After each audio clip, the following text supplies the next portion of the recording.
Bonjour à tous, bienvenue au premier webinaire de l'année chez SPI Santé Sécurité. Merci à tout le monde d'être avec nous aujourd'hui. Je m'appelle Amélie Leduc, je suis conseillère marketing chez SPI Santé Sécurité. Pour ceux et celles qui ne connaissent peut-être pas SPI, en fait, on est une entreprise québécoise qui est située à Blainville, qui a vu le jour, en fait, il y a 45 ans, dans le sous-sol de chez Paul Tremblay à Jonquière, et qui se spécialisait là, à l'époque principalement dans la protection incendie. Mais avec le temps, la mission d'SPI, elle a évolué. Et aujourd'hui, dans le fond, SPI se veut d'être le partenaire des entreprises qui valorisent la santé et sécurité au travail. Donc, on est fiers d'être avec vous et de pouvoir vous offrir aujourd'hui un webinaire. Donc, ça fait déjà quelques mois qu'on passe peut-être un peu plus sous silence, mais quand je dis silence, je veux plutôt dire que ça fait quelques mois qu'on est en mode planification. On vous revient en force cette année avec une superbe programmation là, qui, je suis pas mal certaine, va être à votre image.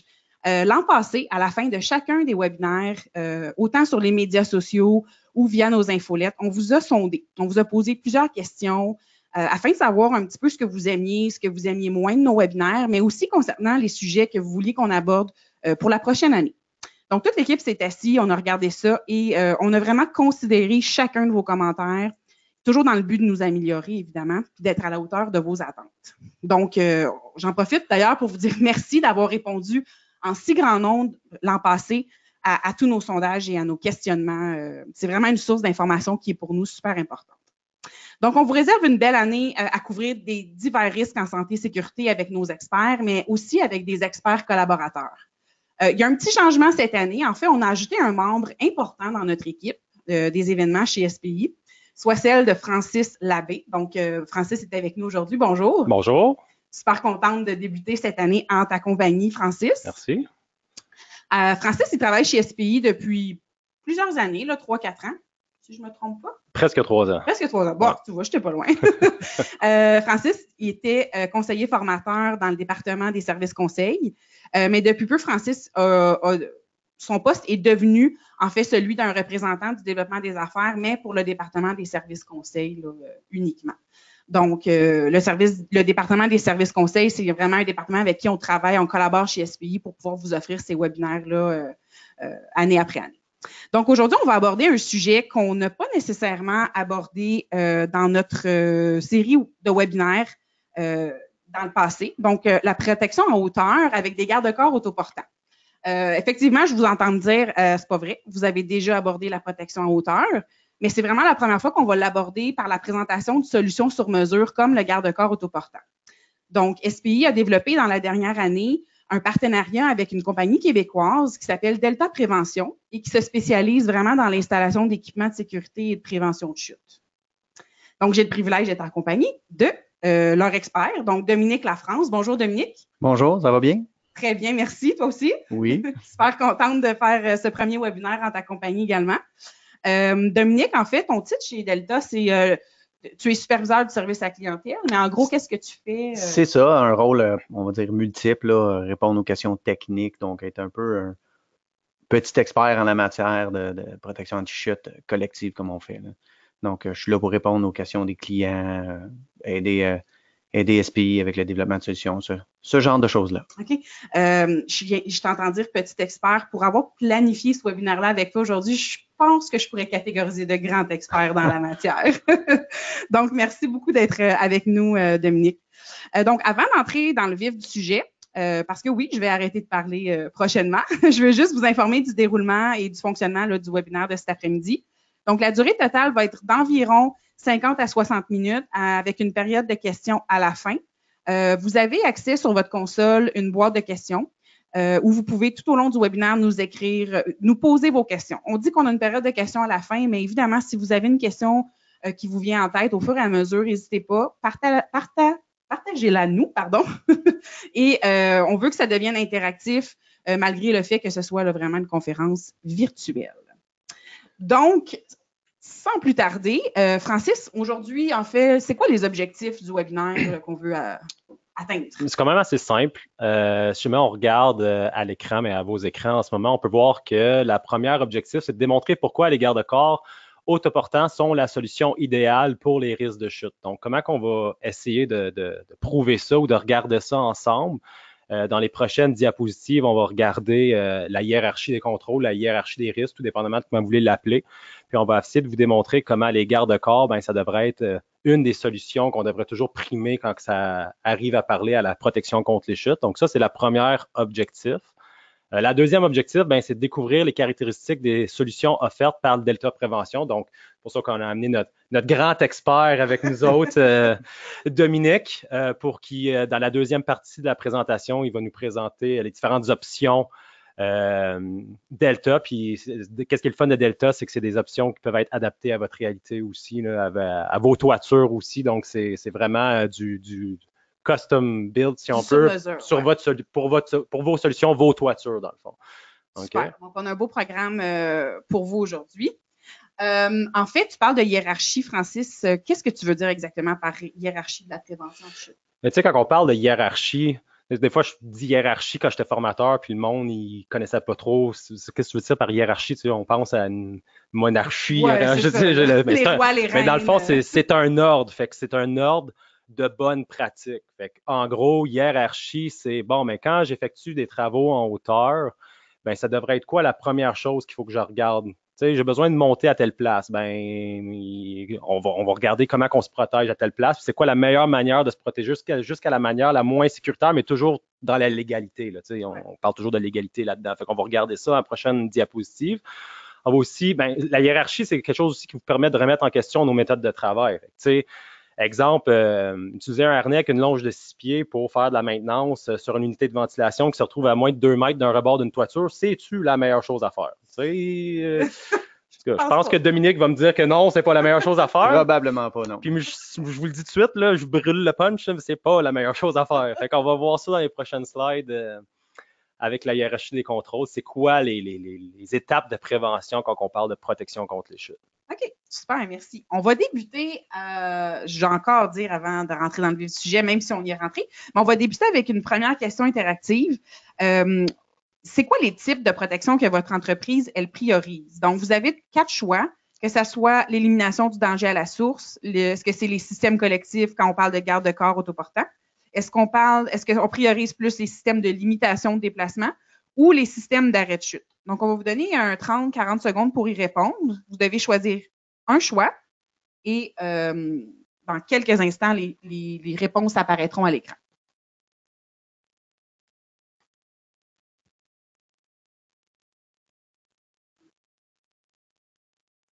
Encore quelques secondes. Plus de la moitié des gens ont voté. Gênez-vous pas. Nous, ça nous permet d'apprendre à connaître un peu les gens à qui on parle aujourd'hui, qui se situent où au niveau de la protection puis de travail en hauteur.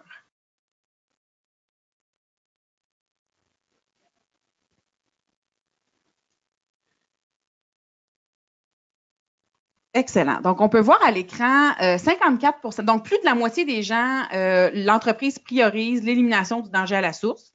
C'est intéressant. Et 15 % du système collectif, donc garde-corps autoportant. 22 % système d'arrêt de chute, puis un petit pourcentage de 9 % au niveau du système de limitation de déplacement. Dominique, Francis, êtes-vous surpris des résultats que vous voyez à l'écran? Pour ma part, oui, quand même. Je m'attendais vraiment à un plus gros pourcentage pour les systèmes d'arrêt de chute. Okay. Comme tu as dit tantôt, j'étais formateur avant, puis quand j'allais former du monde dans des entreprises, ben, ils me disaient souvent que bon, ben, j'ai besoin d'effectuer des travaux en hauteur, on m'a donné un harnais, puis on m'a dit monte là, puis c'est de même ça marche. Okay. Fait que ça me surprend vraiment que c'est un gros pourcentage, est vraiment dans l'élimination du danger à la source. Félicitations, vraiment, là, mais c'est ça qu'il faut faire aussi. Fait que, ouais, moi, je suis surpris par le 15 % de système collectif, agréablement surpris, dans le fond, parce que c'est ça qu'on va privilégier quand on ne peut pas éliminer le danger à la source, là, qu'on va voir super. Super. OK, super. Merci à tous d'avoir voté. C'est intéressant. Donc, maintenant, on va rentrer vraiment dans la hiérarchie de la prévention de chute. Donc, tantôt, je vous parlais de la hiérarchie, mais là, on la voit. Donc, comme que je vous ai dit, la première chose qu'il faut toujours, qu'est-ce qu'il faut toujours prioriser quand on effectue des travaux en hauteur, c'est toujours d'essayer d'éliminer le risque à la source, le danger à la source. Par la suite, ben, on va dans une protection qui est anti-chute. Puis là, tantôt, je vais l'expliquer, le point 1 puis point 2 plus en détail. On voit que le point 3, ben, c'était dans un de vos choix de questions, la limitation de déplacement. Souvent, le monde qui travaille sur des toitures, s'il n'y a pas de garde-corps, c'est cette protection-là qu'ils vont utiliser. Puis le système 4, ben, un système d'arrêt de chute. Donc ça, c'est vraiment, là, ça le dit là-dedans, là, tu as autant de chances de chuter avec un système d'arrêt de chute que si tu n'as rien pantoute. C'est juste que la seule différence, c'est que ça va t'arrêter dans ta chute. Fait que tu marches sur une poutre d'acier avec pas d'harnais ou avec un harnais attaché, mais tes chances de tomber, c'est la même chose. Sauf qu'il y en a un qui va te sauver la vie, puis l'autre, ben, en tout cas, non. Si t'es bien chanceux, là. Puis le 5e, ben, c'est des contrôles administratifs. Donc là, c'est vraiment juste des méthodes de travail ou des procédures qu'on met en place pour essayer de limiter les risques de chute. Okay? Donc, si jamais on regarde le premier point et d'éliminer le risque, ben, la LSST, qui est la loi sur la santé et sécurité au travail, l'article 2, ça nous dit qu'on est obligé d'essayer à tout moment, quand on a un danger, d'essayer de l'éliminer à la source. Fait que dans toutes les organisations, toutes les entreprises, ben, l'employeur doit s'assurer d'essayer d'éliminer le risque à la source. Mais si c'est pas possible, on s'entend que c'est bien beau qu'on essaye des fois, mais c'est pas toujours possible. Exemple, une unité de ventilation, ben, je ne vais pas la défaire, l'amener au sol pour faire changer le filtre.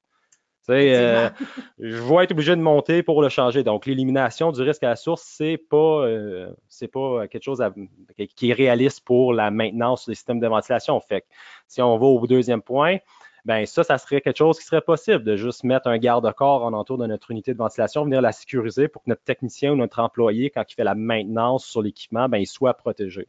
Fait qu'on le voit ici, le garde-corps, un synonyme à place de protection anti-chute passive, on pourrait dire que c'est un système d'isolement. Ça vient nous isoler contre le danger. Le danger est encore là, mais on l'isole, il nous protège. Puis qu'est-ce qu'on veut dire par protection anti-chute passive?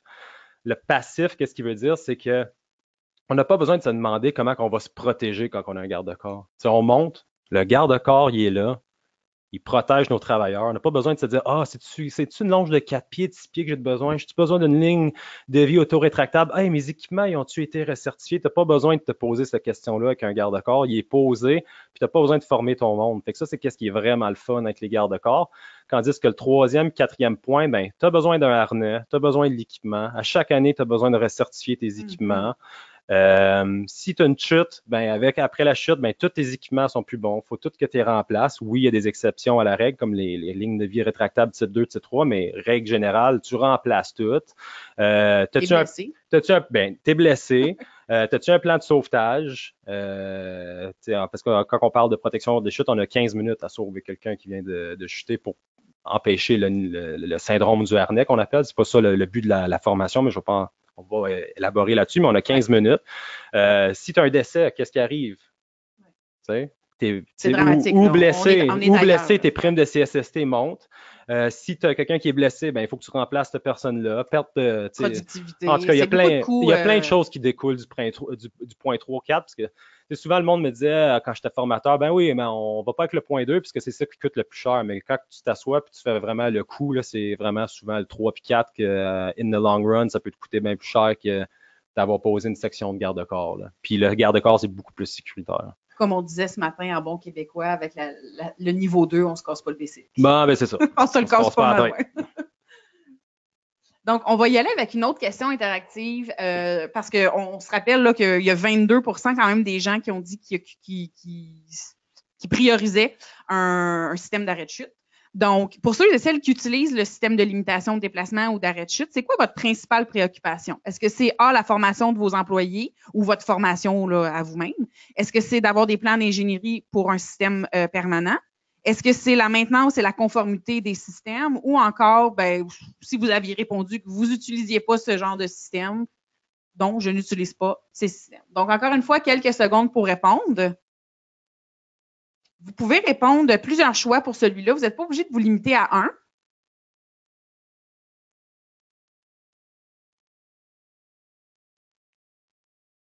C'est le fun, on remarque que les gens sont vite sur le piton, comme on dit. C'est intéressant.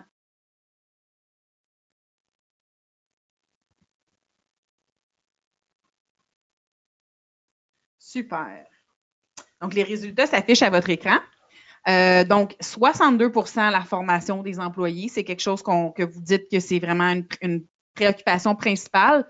39 % au niveau des plans d'ingénierie, 54 % la maintenance et la conformité de ces systèmes. Puis bon, il y a des gens là, qui avaient dit qu'ils n'avaient pas répondu ces systèmes-là. Donc, évidemment, votre réponse est aidée. Êtes-vous surpris encore des résultats ou De mon bord, pas vraiment, là, parce qu'on remarque que c'est quand même quelque chose qui est difficile à faire, de suivre avec la formation des employés. C'est quand même des bonnes tâches administratives assez lourdes à gérer pour tout le monde. Donc, je suis pas surpris que ça soit quelque chose qui soit une préoccupation pour les clients. Là. Moi, je suis même content de voir ces résultats-là, parce que ça démontre que les personnes qui sont en ligne, c'est sûr que c'est tout du monde probablement qui travaille en santé et sécurité ou qui sont en lien avec ça, mais formation des employés, c'est le fun de voir que le monde, ils savent que les employés doivent être formés pour utiliser des systèmes d'arrêt de chute, de protection contre les chutes, puis aussi le 54 % de maintenance et de conformité des systèmes. Mais ça, c'est le fun aussi, parce que je n'ai vu à maintes reprises du monde que ça faisait des vingtaines d'années que les ancrages étaient là, puis ils ne savaient pas qu'il fallait ressortir ça à chaque année, puis ils ne savaient même plus où les plans d'ingénierie. Fait que ça, c'est vraiment le fun de voir ça. Je suis vraiment content. Oui, on sent que notre audience est engagée envers la santé et sécurité. C'est bien intéressant. Merci à tous encore de vous être portés au jeu. Si on retourne à la présentation, Francis, je te laisse continuer dans le fond avec la solution qui est recommandée, soit les garde-corps. Ben, c'est ça, comme qu'on a vu dans la hiérarchie des contrôles, le deuxième point, on parlait d'isolation du danger, donc les garde-corps. Premier point, protection collective contre individuel. Ben, protection collective, oui, un garde-corps, on peut compter ça comme une protection collective parce qu'exemple, si un toit il est protégé par des garde-corps, ben, j'ai pas juste une personne qui peut monter là à la fois, ben, je peux envoyer, tout dépendamment de c'est quoi les travaux, plusieurs personnes effectuer les travaux sur le toit en même temps. Puis comme je l'ai dit, ben, ils n'ont pas besoin d'avoir de formation pour utiliser les garde-corps. Fait que ça, c'est une protection collective, c'est efficace pour ça. Tandis qu'un système de protection d'arrêt de chute, ben, généralement, encore une fois, règle générale, c'est fait pour un utilisateur à la fois. Donc, c'est vraiment le fun pour ça. Aucune gestion des EPI, pas besoin d'avoir d'harnais, de longe, de ligne de vie rétractable, de coulisseau pour utiliser les garde-corps. Puis comme je vous ai dit tantôt, tous ces équipements-là, ils doivent être certifiés ou recertifiés à chaque année par un inspecteur compétent. Garde-corps, pas besoin. Aucun besoin de plan de prévention, puis aussi élimine les risques de chute. On isole le danger. Là, c'est sûr qu'il y a du monde qui me dit « Mais non, c'est pas vrai, je connais quelqu'un qui a déjà grimpé sur le garde-corps puis est tombé, mais t'es pas supposé de faire ça. » C'est ça, il y a quand même... Il faut qu'on l'utilise comme qu'on est supposé. On grimpe pas dessus, c'est pas une échelle. T'sais. On demande un minimum de bonne volonté aux gens. Oui, exactement. Excellent. Puis dans le fond, ici, c'est pour qu'un garde-corps soit selon la norme, selon les standards, la réglementation, mais on voit qu'une liste supérieure doit être située entre 900 mm et 1100 mm, donc 4 pouces. La liste intermédiaire à mi-distance, on doit aussi avoir une résistance de force de 1 kN. Je sais que c'est pas tout le monde qui utilise ça, des kilonewtons, donc 225 livres, c'est 1 kN dans le fond. Petite précision, c'est 42 pouces. C'est ça, je me disais. Un petit coquille, là, ouais. La liste supérieure est à 42 pouces. Désolé. Il n'y a pas de problème. Peut-être une précision, dans le fond, les standards de garde-corps autoportants sont les mêmes que les garde-corps permanents. Donc, on doit rencontrer la même norme, qui est une question parfois je me fais poser. C'est aussi fort, c'est fait pour être aussi fort et répondre aux mêmes normes qu'un garde-corps boulonné, vissé, soudé. Merci de la précision, Dominique. Par contre, les garde-corps ne sont pas tous égaux, de ce que je comprends. Francis? Non, c'est ça. Il y a différentes sortes de garde-corps, mais tu sais, en gros, un garde-corps, ça reste un garde-corps. C'est pourquoi les autos là, qu'on voit, mais les autos, en gros, que t'ailles une Yaris, moi je suis un fier conducteur de belle Yaris. Donc, que t'ailles une Yaris ou une Ford ou une Tesla ou une Porsche ou un Jeep ou un pick-up, peu importe, mais ça va te rendre du point A au point B. Ouais. Mais ils vont pas tous le faire de la même manière. On s'entend. Tu sais? Fait que c'est là que je vais vous présenter dans la prochaine slide les différents types de garde-corps.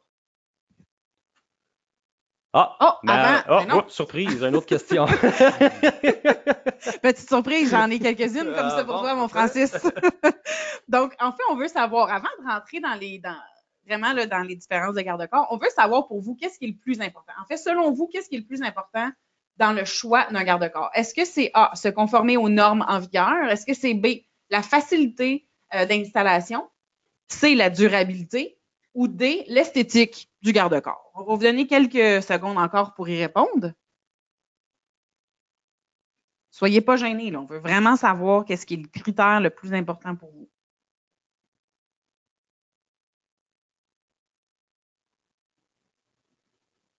Encore quelques secondes. Cela, j'ai oublié de vous dire, vous pouvez choisir plus qu'un choix. C'est choix multiples. Plusieurs réponses. Plein de surprises. Plein de surprises. Je te le dis, Francis, on se tâche plus. En ce début d'année de série webinaire. D'accord. Donc, les résultats sont sortis. OK, quand même, hein, je pense que 3/4 ou même plus, là, 80% des gens, le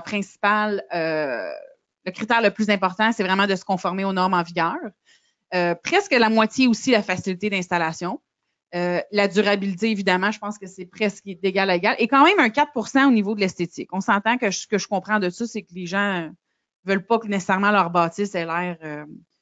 Dans le fond, c'est leur image, on s'entend, là. Ah, c'est sûr. C'est l'image. Donc, Puis qu'est-ce que je trouve super le fun aussi de ces résultats-là, puis là, je vais le dire parce que si Dominique le dirait, ben c'est comme si il vanterait il prêchait pour sa paroisse. C'est ça, exact. Fait que là, moi, je vais me permettre de le dire, c'est que Delta, ben, ils te permettent de tout faire ça. Fait que peu importe ce que tu as répondu, ils font tout ça. Fait que ça soit esthétique, c'est super beau, durable, super belle garantie qu'on va parler tantôt aussi. Facilité d'installation pour en avoir installé déjà, moi aussi. Oui, dans le concret. C'est un charme installé du Delta, sérieusement.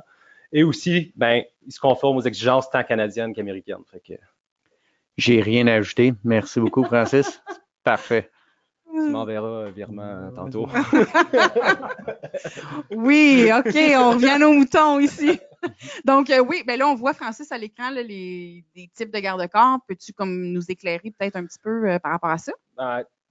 Depuis tantôt, on parle de Delta, que c'est des garde-corps autoportants. Donc, si vous voulez voir un exemple de Delta, c'est l'image à la droite. Garde-corps fixe, garde-corps traditionnel à gauche. Grosse différence, c'est qu'on voit que le modèle à gauche, ben, il faut vraiment que tu boulonnes, que tu perces dans la toiture, dans la structure ou peu importe. À la membrane. Okay? C'est ça, exactement. Tandis que le garde-corps autoportant, ben, on le voit ici, il n'y a pas de perçage à faire dans la membrane, dans la toiture. Ça, c'est une des très gros avantages, dans le fond, du Delta. Puis si on en voit d'autres ici aussi également, donc performation du bâtiment, on a déjà dit, garde-corps fixe, oui, garde-corps autoportant, non. Les garde-corps fixes, ça requiert une certification d'ingénierie. Comme j'ai dit, il faut percer dans le bâtiment. Donc, lorsqu'il faut percer dans le bâtiment, ben généralement, il y a un plan d'ingénierie qui doit venir avec ça. Puis, qu'est-ce qui est plate aussi de percer dans toiture, parce que j'en ai déjà posé aussi quand j'étais formateur dans la filiale de protection contre les chutes. J'en ai déjà formé aussi avec nos installateurs. Quand on perce en toiture, ben il faut faire venir aussi une compagnie de toiture après là, pour réparer qu'est-ce qu'on a percé. Là. Fait que tu sais, c'est pas aussi facile d'installation. Installation rapide, ben encore une fois, garde-corps autoportant très très vite de rapidité. Là. C'est pas rare de voir monter une bonne section d'une toiture en une journée là, avec ces modèles-là. Puis il peut être bougé, modifié, ben oui, c'est pas percé. Fait que si tu veux l'installer à une certaine, tu as besoin de faire des travaux à une certaine place de ta toiture, tu peux l'installer là. Si tu as besoin d'aller à une autre place de ta toiture, tu peux. Si tu fais un agrandissement aussi de ta bâtisse, ben là, à ce moment-là, tu peux dire on perd pas tout ce qu'on a fait, on fait juste adapter. C'est ça. Je suis pas expert en unité de ventilation, mais exemple que tu aurais posé, il y aurait eu une unité à moins de 2 mètres d'un rebord d'une toiture, tu poses un garde-corps là, puis que là, il y a des rénaux à ta place de travail, puis ils déplacent cette unité-là, ben ton garde-corps, tu peux le bouger puis le mettre à une autre place. Vraiment, le meilleur choix, ça semble vraiment être le garde-corps autoportant. Selon moi, oui. OK. Ben, justement, on parle de Delta. Ben, Delta, c'est qui? On va rentrer dans le sujet. On est qui? On est une compagnie québécoise de fabrication de solutions de protection anti-chute permanente. Donc, quand je dis permanent, je ne dis pas nécessairement dans la construction. C'est fait pour durer là longtemps. On fabrique des systèmes de garde-corps autoportants, parfois appelés ballastés, dont les contrepoids sont utilisés pour donner la force, la charge sur le toit pour atteindre les différentes normes qu'on a mentionnées. On le voit sur l'image ici à droite, là, c'est le petit garde-corps avec les contrepoids noirs qu'on voit. Là. C'est vraiment le produit, un des produits qu'on fait, là, c'est ce qu'on fabrique. Dominique, on a quand même une question. On rentre dans les garde-corps et tout ça. Est-ce que les garde-corps, c'est seulement pour les toitures qui sont plates? On peut faire certains angles. Le système de base est faite pour un nombre limité de degrés d'angle, mais on a fait des toits avec des exceptions, avec juste en mettant un peu plus, adaptant, fait qu'on a une belle flexibilité à ce niveau-là. OK. C'était une question qu'on a eue de François. Je trouvais ça bonne question, François. Intéressant. Donc, une autre chose qui nous distingue, on a montré l'image du garde-corps complet. Là, on va parler, on va parler des différentes composantes. Les bases qu'on a, les bases ou contrepoids ou différents termes sont faites, nous autres, en caoutchouc de recyclé, sont 50 livres. Nos compétiteurs, eux autres, utilisent soit de l'acier, du béton ou de la fonte. Les grosses différences qu'on a avec le caoutchouc, c'est évidemment la durabilité. Ça craque pas, ça fend pas, ça brise pas. Il n'y a pas de risque de rouille, on s'entend que c'est du caoutchouc. Puis il n'y a pas de dommage pour la membrane. Donc, nos contrepoids en caoutchouc sont faciles à manipuler. Puis en plus, si on l'échappe de quelques centimètres, pouces, on ne va pas venir déchirer, abîmer la membrane. C'est en caoutchouc. Et en même temps, c'est recyclé, donc un petit touche environnementale là-dessus. Hein. Absolument, c'est le sujet d'actualité ces temps-ci aussi. Puis pour avoir eu le privilège de transporter des garde-corps Delta, c'est vrai que c'est 50 livres, mais ça se remporte bien. Là. Je suis une fille, je peux dire que c'était super. Ouais, je suis forte. Vous voyez pas, mais Francis me fait des grimaces là, ici en studio. L'autre élément, on va dire, principal du garde-corps, c'est les tuyaux en aluminium anodisé. Nos compétiteurs, beaucoup d'entre eux utilisent l'acier galvanisé ou peint. Encore là, on tombe un peu aux mêmes éléments pratico-pratiques. L'aluminium, en plus, est léger, donc on ajoute moins de poids sur la toiture et c'est plus facile à transporter pour l'installation. Quand on parlait de facilité d'installation avec notre 46%, là, des gens que c'est un critère. Et en utilisant de l'aluminium, on n'a aucun risque de rouille ou même de décoloration en étant anodisé. Donc, ça, c'est l'autre élément essentiel de notre garde-corps. Quand aussi on parle de moins de charge sur la toiture, je pense qu'avec la neige qu'on a eue cette année, c'est un avantage ajouté parce que déjà, ça a été problématique à plusieurs niveaux. Oui, exactement. Cet hiver. On a déjà mentionné une entreprise québécoise, donc fabriquée au Québec. Ça nous diffère de beaucoup de nos compétiteurs, en fait de tous nos compétiteurs. Et on a la meilleure garantie d'industrie, donc une garantie de 10 ans qui nous permet de suivre beaucoup les mêmes garanties que les éléments de toiture qu'on va ajouter pour ne pas avoir à faire une maintenance ou s'inquiéter. C'est fait pour durer, c'est fait pour être là longtemps. Super. Moi, je me fais souvent poser la question, oui, mais les normes, faut-tu que je certifie chaque section après? Oui, mais j'entends déjà notre public, là, Dominique, nous lancer les questions. Là. Ça répond-tu aux normes? Ça répond-tu aux normes? Ça répond-tu aux normes? Oui, je suis content que tu m'en demandes, tu m'en parles parce que c'est très populaire. On a fait, nous, faire des tests par une firme d'ingénierie. Donc, tous nos sections sont pré-approuvées. Quand on suit le guide d'installation, on s'assure de rencontrer les différentes normes provinciales, fédérales, même américaines. Donc, la personne n'a qu'à suivre le guide d'installation et c'est fait. Il n'y a pas besoin de recertifier à chaque fois.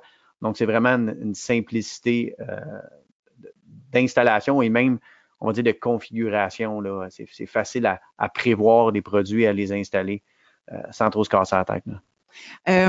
Jean mentionne que oui, c'est OSHA, certifié OSHA, mais est-ce que c'est au niveau de CSA? Est-ce que la norme CSA, est-ce que ça a un lien avec ça? Ou... La norme CSA présentement en vigueur ne touche pas exactement. Okay, pas encore. Non, ça ne s'applique pas à la norme CSA. Il n'y a pas de norme spécifique au garde-corps encore avec le CSA. C'est pour ça qu'on utilise le Code national du bâtiment pour le garde-corps en soi, avec les différentes charges, etc. Et ensuite, l'application pour réduire les risques, ça va être selon la LSST et les autres normes en vigueur. Okay. Mais ça s'en vient bientôt. Mais ça arrive, on est au courant parce qu'on se garde au courant, on se doit de se garder au courant des changements législatifs, les normes. Et nous, Delta, on va être assurément...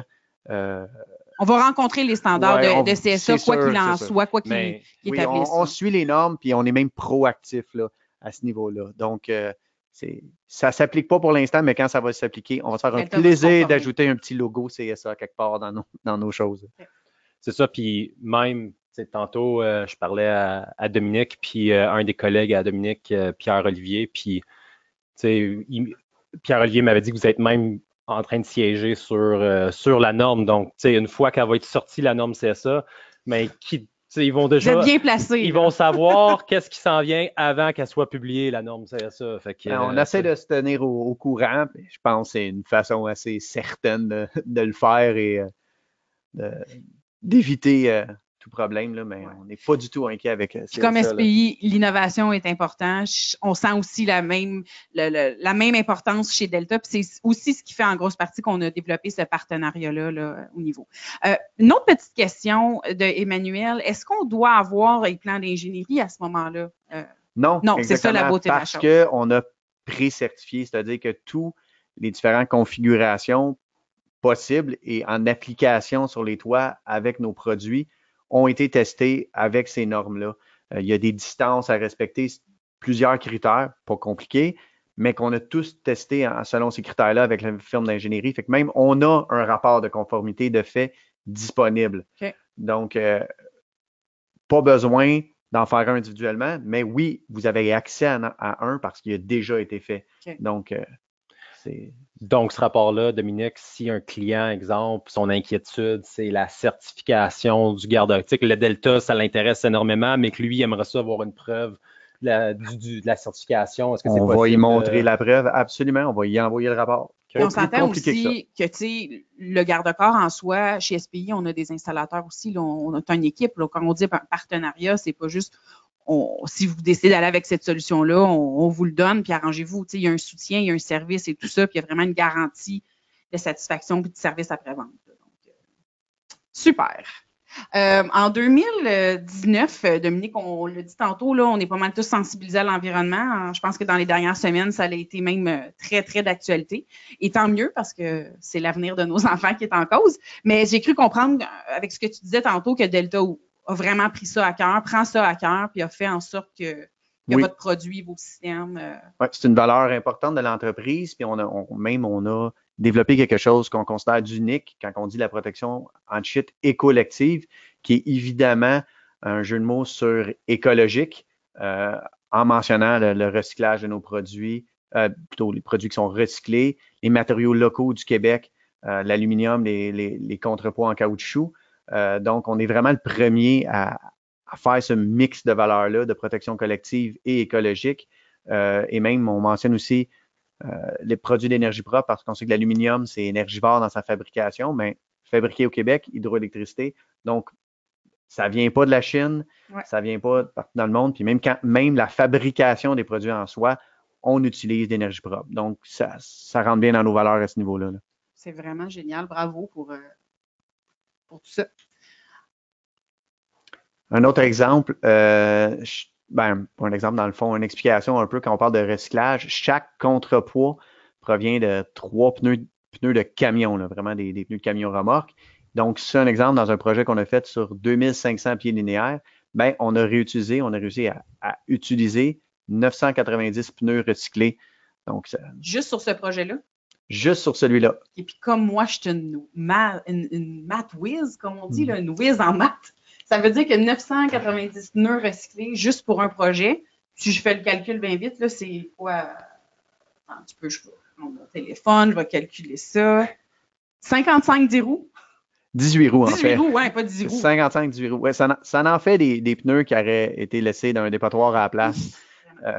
Donc, tant mieux. Mais wow, en tout cas, super, bravo. Donc, on a parlé beaucoup des garde-corps, mais on a mentionné aussi qu'on est fabricant de solutions, pas juste un garde-corps. Donc, si on regarde l'image, il y a vraiment plusieurs applications à nos gammes de produits. On a évidemment les garde-corps proches des accès, donc proches des échelles, qu'on voit numéro 5 à droite ou numéro 6.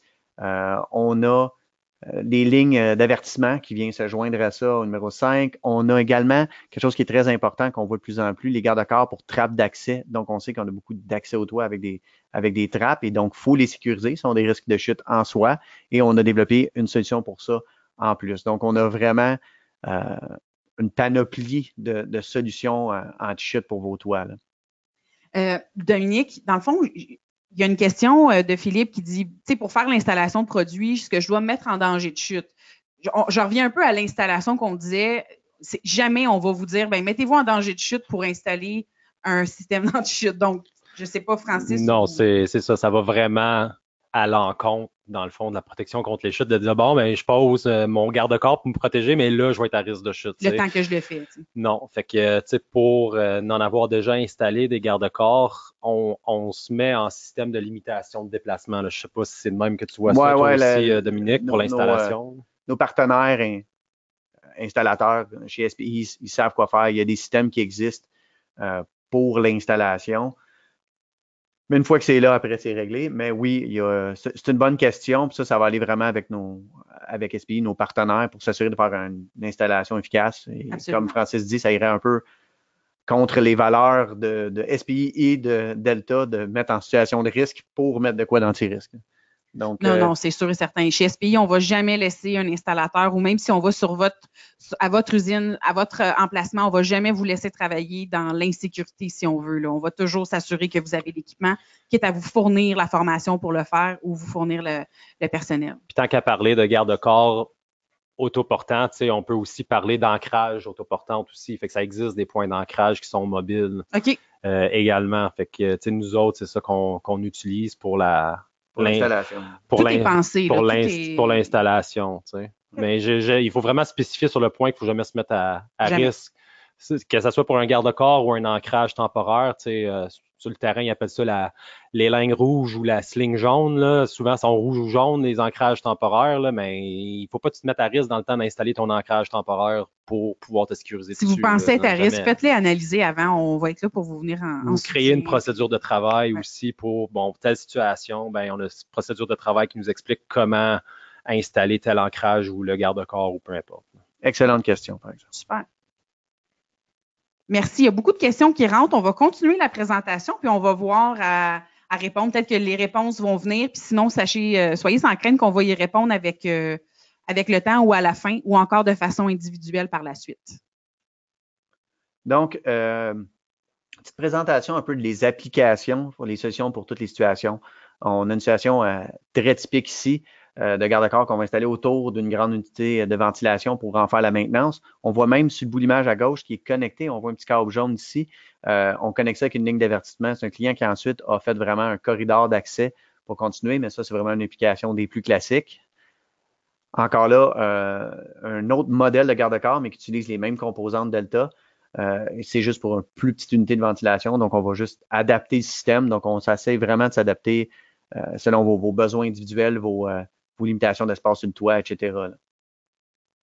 Une autre situation, on a des clients qui ont vraiment plus d'unités, plus de maintenance. Donc, au lieu de faire des petites sections, on peut faire une grande ligne continue, garder ça simple. Une autre situation, on parle beaucoup des risques de chute sur le bord de la toiture, mais il faut considérer aussi que des niveaux de toit différents à 10 pieds devient un autre risque de chute potentiellement mortel même. Donc, même image qu'on a vue au début, mais celle-là pour vraiment mentionner qu'il y a parfois des besoins vraiment des différents niveaux de toit. Tantôt, on a parlé brièvement de la possibilité d'avoir des systèmes de garde-corps autoportants en pente. Est-ce qu'il y a de l'ancrage temporaire? On a parlé rapidement des points d'ancrage mobile. Est-ce qu'il y a de l'ancrage temporaire pour les toits en pente? Bonne question. Delta ne fait pas des points d'ancrage mobile. Nous autres, c'est vraiment comme un produit complémentaire que SPI va temporairement utiliser pour l'installation. Ensuite, son application d'un toit en pente, je vais passer à la balle. À ce que je cherche, Amélie, je ne sais pas ce qui a posé la question, là, mais j'en ai jamais vu. De là, est-ce que ça existe? Je suis zéro dans la position de vous dire que je connais tous les produits de santé et sécurité qui existent à travers la planète Terre. Là. Non. Et il y en a beaucoup. Non, non, mais à ce que je sache, non. Je serais très surpris, là, mais non, il n'y en a pas à ce que je sache. Mais pour ce qui est, par exemple, je vais juste clarifier, pour ce qui est des points d'ancrage mobile dont on parlait, on peut en trouver avec Delta Prévention puis SPI. Nous, on peut. Non. Avec SPI. Avec SPI, oui. OK, excusez. Pardon. OK, super. Ben, merci encore pour vos questions. Je vais te laisser continuer, Dominique. Une autre situation où on a vraiment l'ensemble d'une toiture de différents niveaux qui vient connecter. Donc, on voit même plusieurs niveaux, en haut, en bas, ça tourne, ça zigzague. C'est pas un problème pour nous, on s'adapte. Un élément, c'est là que je trouve vraiment essentiel parce que souvent les gens oublient, les échelles d'accès au toit de chaque bande, une fois qu'on est sur le toit, on est quand même à risque de chute constamment. Nous, on a vraiment développé un produit complémentaire à ces échelles-là pour sécuriser les gens une fois qu'ils sont sur le toit. Donc, on voit deux possibilités. Une, celle à droite où on a tout simplement un garde-corps de chaque côté et celle à gauche où on est sur le coin. Donc, on est capable de venir adapter le système pour faire des garde-corps en coin sur le bord des échelles d'accès pour qu'une fois que la personne a monté, ait accès au toit, elle demeure en sécurité.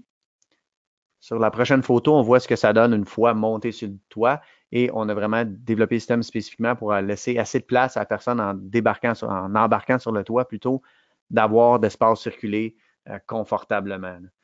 Donc ça, c'est vraiment un produit qui est souvent parce que s'il y a bien une place que les gens parfois oublient de sécuriser, c'est leur accès au toit.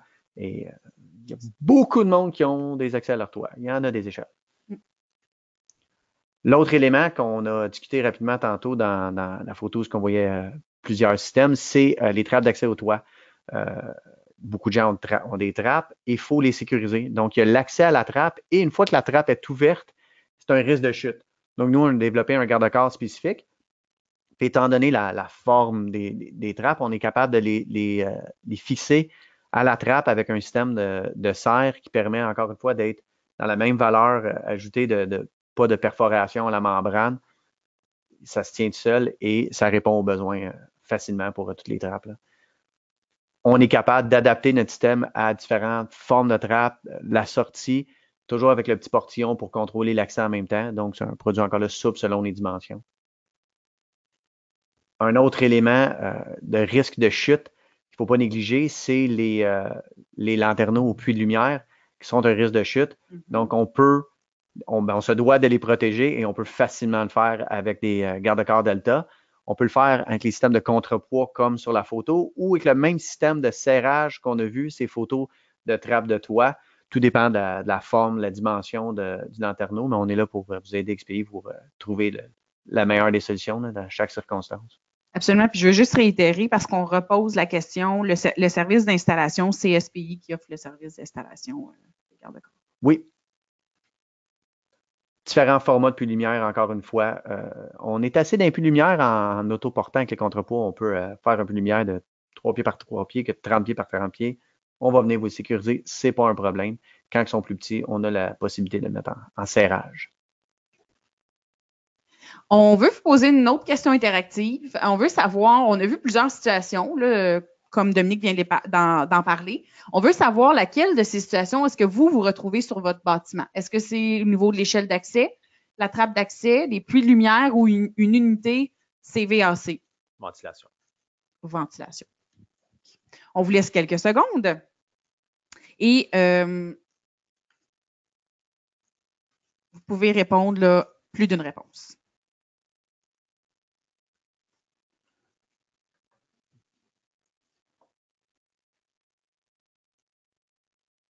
Encore quelques secondes.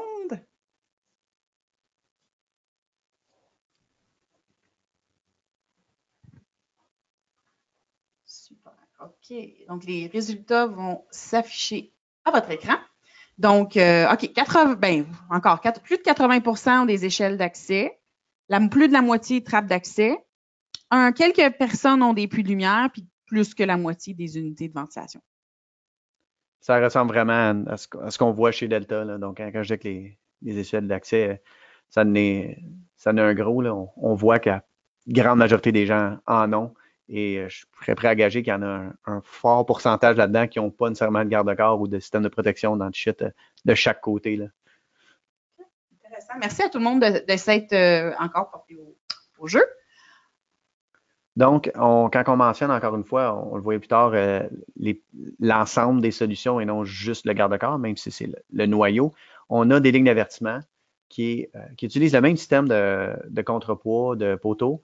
On fait juste remplacer la lisse d'aluminium par un câble d'acier recouvert de nylon et on peut facilement joindre cette solution de ligne d'avertissement-là au garde-corps pour faire un périmètre complet ou juste limiter un peu un accès où il n'y a pas un réel risque de chute, parce que s'il y a un réel risque de chute, on va dans le garde-corps. Donc, c'est vraiment un produit complémentaire et très proche de nos garde-corps.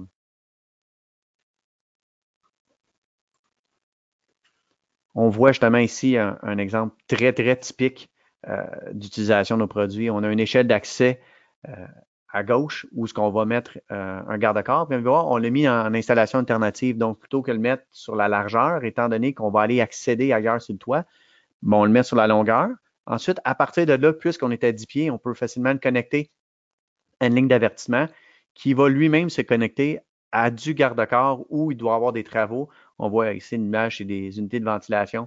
Donc, ça crée vraiment un périmètre complet sur ce toit-là où il y a des protections anti-chute avec le garde-corps et les lignes d'avertissement. On n'aurait pas besoin de sécuriser autrement que ça. Les gens montent sur le toit, ils ont l'accès au toit et ensuite sont protégés où ils travaillent et leurs déplacements, on les limite par des lignes d'avertissement. Donc, c'est vraiment, on va dire, un toit exemplaire là, à avoir avec tous les systèmes de protection différents. Là. Mais Emmanuel se pose la question, est-ce que les lignes d'avertissement sont approuvées ou non comme garde-corps? Non, c'est une autre chose. Donc, on va les mettre à une certaine distance de la bordure. Non, c'est vraiment un autre produit. C'est pas un garde-corps, c'est complémentaire au garde-corps. Il va servir vraiment pour délimiter un accès. Souvent, ce que moi je vois le plus souvent, c'est pour créer un genre de petit corridor entre sections. Okay. Donc, on n'est pas vraiment à risque de chute. On est à plus de 2 mètres, 3 mètres du toit. C'est pas un problème. Mais on veut quand même dire aux gens, va pas là. Donc, ça crée cette délimitation-là. Donc, c'est vraiment un produit complémentaire. C'est pas un garde-corps. Ceci dit, il y a des normes quand même, pour les lignes d'avertissement, évidemment, on y répond à ces normes-là et ça vient s'ajouter. Donc, c'est un produit complémentaire avec un besoin un peu parallèle. C'est pas un garde-corps en soi. Mais est-ce que ça rencontre les normes réglementaires du Code de sécurité sur les chantiers de construction? Ça, c'est une question là, de gens. Dans le fond, la ligne d'avertissement, qu'est-ce qu'il faut savoir, c'est que quand c'est mis sur un toit, là, je ne sais pas si vous vous souvenez quand on regardait la hiérarchie des contrats ou la hiérarchie des risques au début de la formation, quand je présentais ça, le 5e point, c'est des méthodes alternatives ou des administratives ou des procédures de travail. Donc, ça n'a aucune résistance, une ligne d'avertissement. Ça rencontre zéro. En fait, ça en a une, mais elle est vraiment petite. Là. Ouais, ça ne sert pas pour protéger. Ça ne va pas retenir quelqu'un qui tombe. C'est vraiment pour délimiter un périmètre qui dit qu'à l'intérieur de ce périmètre-là, je n'ai pas besoin d'harnais, je n'ai pas besoin de longe, je n'ai pas besoin de formation. Mais dès qu'on enjambe cette ligne-là, rendu là, c'est là, tu es rendu dans la zone à risque. Puis là, on le voit sur l'image, c'est marqué minimum 6,6, c'est 2 mètres. Fait que si on se retrouve à moins de 2 mètres du rebord d'un danger de chute, tu es obligé de te protéger d'une manière ou d'une autre. Fait que rendu là, tu es obligé d'avoir soit un garde-corps, un harnais, un point d'ancrage, des longes, etc. Okay, mais la ligne d'avertissement en soi, comme que Dominique a dit, oui, si les puristes vont dire qu'il y a une certaine résistance, mais je veux dire, c'est pas fait pour arrêter un être humain qui est en train de tomber. Là. Zéro, loin de là. Peut-être un point complémentaire à dire à la personne, c'est on répond à la norme pour la construction, mais sachez qu'il vient d'avoir une nouvelle norme qui vient en début d'année qui est arrivée pour les bâtiments. Parce qu'auparavant, en 2018, la seule norme existait pour les lignes d'avertissement, c'est pour la construction, mais là, on a une norme pour les bâtiments de lignes d'avertissement. Et d'une manière ou l'autre, on répond aux deux. Et cette ligne d'avertissement-là, la différence avec le milieu de la construction, celle qu'on va pour les bâtiments, c'est qu'on veut, puis elle va souvent être utilisée de manière permanente. Donc, il y a une norme, oui, pour la construction, mais si on ne parle pas de construction, il y a une autre norme maintenant qui existe, à laquelle on rencontre qu'on répond également. Super, merci d'avoir clarifié cette question. Donc, une autre question interactive, la dernière de la journée. Est-ce que vous avez déjà entrepris, vous, une analyse de risque concernant la sécurisation de vos toits? Non, excusez-moi, une analyse de risque de chute sur vos toits, pardon. Est-ce que non, mais vous auriez besoin d'une analyse? Oui, mais elle aurait besoin d'être révisée par un expert? Ou oui, elle est quand même récente et elle est en règle? Donc, on vous donne quelques secondes encore pour y répondre. Vous devez choisir une de ces 3 réponses-là. Quand on dit qu'elle est en règle, est-ce qu'elle est récente? Si je ne me trompe pas, Francis, si ça fait 10 ans, 15 ans, est-ce que ça peut quand même être en règle? Puis... Oui, dans le fond, il n'y a rien qui dit que... C'est pas, exemple, là, je dis ça parce que c'est du monde de santé et sécurité, mais comme des fiches d'espace clos, quand on suit le règlement fédéral, ça dit qu'à chaque 3 ans, il faut qu'il soit mis à jour. Il n'y a pas rien de même pour des plans de sécurisation de toiture, mais c'est sûr que ça change, puis garde-corps, ça peut aussi, mais là, on a vu qu'il n'y avait aucune corrosion avec le Delta, mais c'est pas tous les modèles qui offrent des modèles sans corrosion. Fait que, des fois, c'est bon de réviser les procédures de sécurisation des toits. Okay. Les chiffres sont sortis. Il y a quand même un tiers de notre audience qui n'ont pas entrepris d'analyse de risque de chute pour leur toit et qui auraient peut-être besoin d'une analyse. Il y en a un autre tiers, c'est pas mal 30-30-30 quasiment, là, qui aurait besoin peut-être d'être révisé. Donc, il y aurait une analyse de fait, mais qui aurait besoin d'être révisée. Et puis, finalement, il y en a là, quand même 40% qui sont où l'analyse est récente et est en règle. Est-ce que ces chiffres-là vous surprennent ou... Pas en tout. Non? Non, parce que quand je me promène sur l'autoroute ou je me promène dans un quartier industriel, ben il y a beaucoup d'unités de ventilation qui n'ont pas de protection encore ou de place à risque sur des toitures qui ne sont pas sécurisées. Une fois dans le domaine, on s'amuse à remarquer ces affaires. Quand on est conscientisé, on voit tout. Ces choses-là. Donc non, ça ne me surprend pas qu'il y ait 31% qui ont besoin d'une analyse de risque de toiture. Moi, je suis surpris en fait qu'il y en a autant qui ont fait une analyse récente. Donc, bravo pour ce monde-là. Là. Mais ceci dit, s'ils l'ont fait, ce n'est pas nécessairement qu'ils ont eu le temps ou le budget d'agir sur tout encore. Mais pareil, bravo, c'est une excellente étape et façon de travailler pour s'assurer de protéger nos gens. Là. Absolument. Encore merci de vous être porté au jeu. On va arriver, merci en fait Dominique pour les informations. Merci Francis pour ce que vous nous avez dit. On a quand même beaucoup de questions, c'est intéressant. Je vous invite à rester avec nous. Peut-être que ces questions-là, vous n'avez pas osé les poser, mais vous cherchez quand même la réponse. Si je prends la question... Bon, j'ai la question de Geneviève ici qui veut savoir la distance maximale entre deux poteaux verticaux.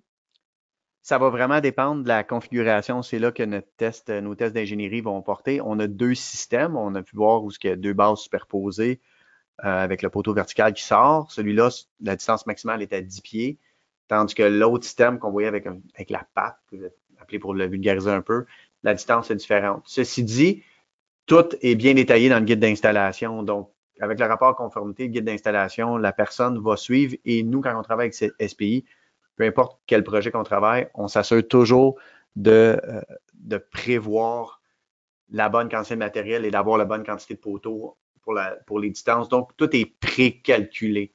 Donc, c'est soit 78 pouces ou 120 pouces. Ça dépend des configurations, ça dépend des situations, mais oui, il y a une distance maximale. C'est ça, entre autres, qui détermine la force et les normes qu'on peut respecter. Là. Puis mon collègue me disait là, plus tôt ce matin, quand on discutait, dans le fond, comme SPI offre l'installation, il y a quand même toujours notre collègue Kevin qui va s'assurer que tout est fait, que tout est en norme. On va quitter l'endroit en s'assurant que, évidemment, là, tout respecte, que l'installation est conforme à ce que ça devrait être. C'est ça. Est-ce que les produits peuvent se louer? Est-ce que les systèmes peuvent se louer? Bonne question, hein? Ça se peut, mais c'est vraiment plus fait pour être permanent parce qu'on parlait tantôt d'installation. En partant, si on les loue, ça veut dire qu'on les déplace. Si on les déplace, ça veut dire qu'on est en position de risque pendant le déplacement. Donc, c'est possible, mais la nature du produit et la nature de la protection qu'on veut offrir à côté des échelles, à côté d'une unité de ventilation, fait que la grande majorité de nos produits vont être utilisés de manière permanente. Là. Ce serait peut-être intéressant de voir avec la personne qui a posé cette question-là, l'étendue de son besoin. Oui, exactement. Donc, Philippe, on pourra, si vous voulez, communiquer avec vous pour discuter de ce point-là davantage. Autre question d'Olivier. Est-ce qu'un système existe pour des travaux en hauteur, exemple, marcher sur le toit d'une unité de ventilation au sol? Je répète la question. Oui. Est-ce qu'un système existe pour des travaux en hauteur? Exemple, marcher sur le toit d'une unité CVAC au sol. Mais si je comprends bien, ça doit être une unité de ventilation qui est au sol, qui est à plus de 10 pieds. J'imagine que c'est une grosse unité de ventilation. Fait que, je ne sais pas si vous autres, la gang de Delta, vous avez des est-ce qu'on peut le mettre sur une unité de ventilation qui serait au sol ou Ça devient une solution un peu sur mesure, custom. C'est sûr que s'il y a l'espace qui allait soutenir le poids, ça dépend des matériaux aussi, l'unité pour mettre nos contrepoids, mais on a déjà fait adapter des systèmes à ça lorsque nécessaire. Ça devient vraiment des systèmes assez spécifiques quand c'est tellement gros, une unité de ventilation que c'est au-dessus de 10 pieds puis que c'est assez gros mettre du garde-corps autour. Des fois, il y a des enjeux où pas besoin. On peut perforer, là, on peut adapter nos produits à ça aussi. On est assez. OK. Puis, tantôt, si je retourne à la diapo qu'on a montrée tantôt, celle-là, on parlait du 6 pieds 6 pouces. Là. Mm-hmm. Il y a quelqu'un qui nous demande, ça vient de où le 6 pieds 6 pouces? Est-ce que c'est une norme? Est-ce que c'est...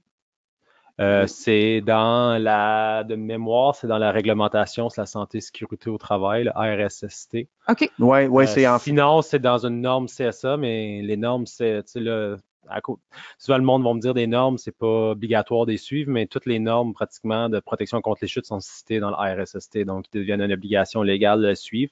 De là à dire si c'est du RSST ou d'une norme que ça le dit, je me rappelle plus à 100%, mais je sais que c'est ça au Québec. Qu'est-ce qu'il faut suivre, c'est qu'à moins de 2 mètres d'un rebord d'un danger d'une chute, il faut se protéger. Là, il y a peut-être du monde qui vont dire non, c'est pas vrai, chez nous, c'est 1 mètre ou chez nous, je veux dire, non, c'est pas vrai, chez nous, c'est 5 mètres ou c'est 10 mètres. Ben, ça dépend de vos réglementations internes aussi. Là. C'est un peu un standard de l'industrie d'être à 2 mètres pour être protégé. Donc, on a mis le 6 pieds et demi ou 2 mètres pour dire, ben, ne mettons pas une ligne d'avertissement en dedans de ça parce qu'on tombe dans une zone de risque de chute où là, on veut un garde-corps. C'est ça. Fait que ta ligne d'avertissement devrait être posée avant le 2 mètres.